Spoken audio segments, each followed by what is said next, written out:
Okay, time to talk about final exam.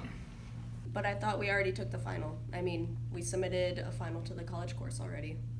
Yes, true. But you gotta take a final on the college side and a final again on the high school side. Co-enrollment courses, that's how it works.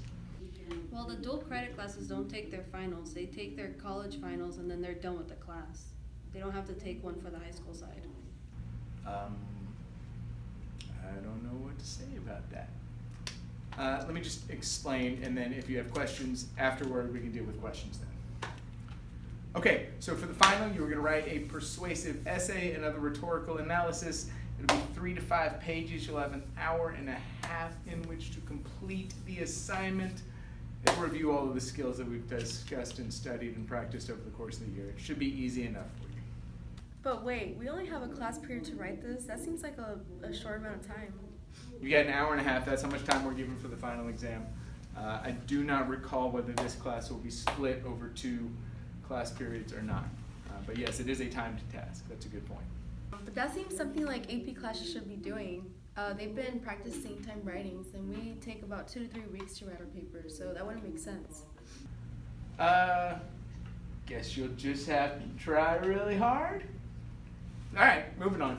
I'll give you a list of persuasive essay topics to write on at the start of the class. The day of the final, you'll receive the text and then render your analysis to it. But that doesn't give us any time to gather our own resources. Yeah, we literally spend 2 weeks trying to find proper resources for the annotated bibliography. How are we going to find resources and still have enough time to write the essay? It's okay. You are college students. You can totally figure this out. This is not an insurmountable challenge. You can do this.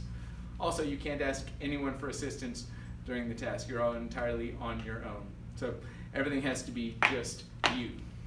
But Mr. Gardner, the professors wanted us to work with other students so that we could see how the audience would view it and to improve our essays. This whole thing just isn't what we're used to.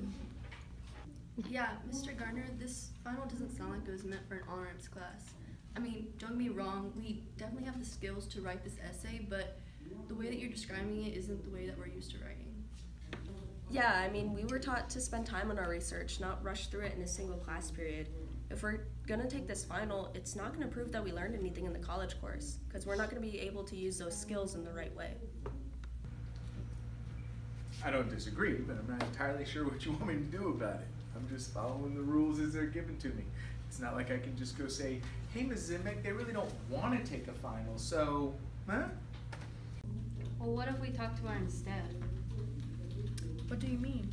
I mean, we should explain to her how we are capable of doing this ourselves. I mean, we write great essays, and this final isn't going to show off our writing skills. Okay, but what if she agrees and then she gives us these last 2 weeks of school to write the essay? Well, then we would need to demonstrate our rhetorical skills. I mean, another way. She's right. Maybe we can do something other than an essay to show that we know how to use the rhetorical skills we've learned in the course. Oh, most of the skills we learned were from things like commercials and advertisements. What if we made a persuasive video and showed it to her, and so we didn't have to take the final? That's actually a really good idea. I mean, we'd be able to incorporate all the skills into it really easy. The video itself would be a difference argument since we're talking about how different the final essay is from the essays we've been writing in the college course.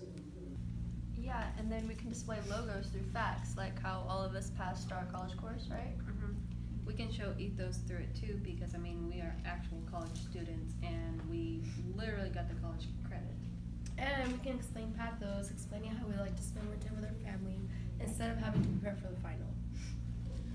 So there's our argument. We have logos, ethos, and pathos. Pretty much everything we would need to a perfect persuasive essay. Now all we have to do is make it to a video and send it to Ms. Zimbick. Yeah, but let's be reasonable. She's the academic dean and a very smart lady, so let's not get our hopes up about not having to take this final. Yeah, but maybe she'll let us turn in the video as our final. After all, we're going to be showing all of the skills we learned in the college course and proving that we know how to use them properly. All right, guys, you ready to do the work? Yes, ma'am. All right, I got editing. I got research. What you I'll record. All right, I got the mental breakdown.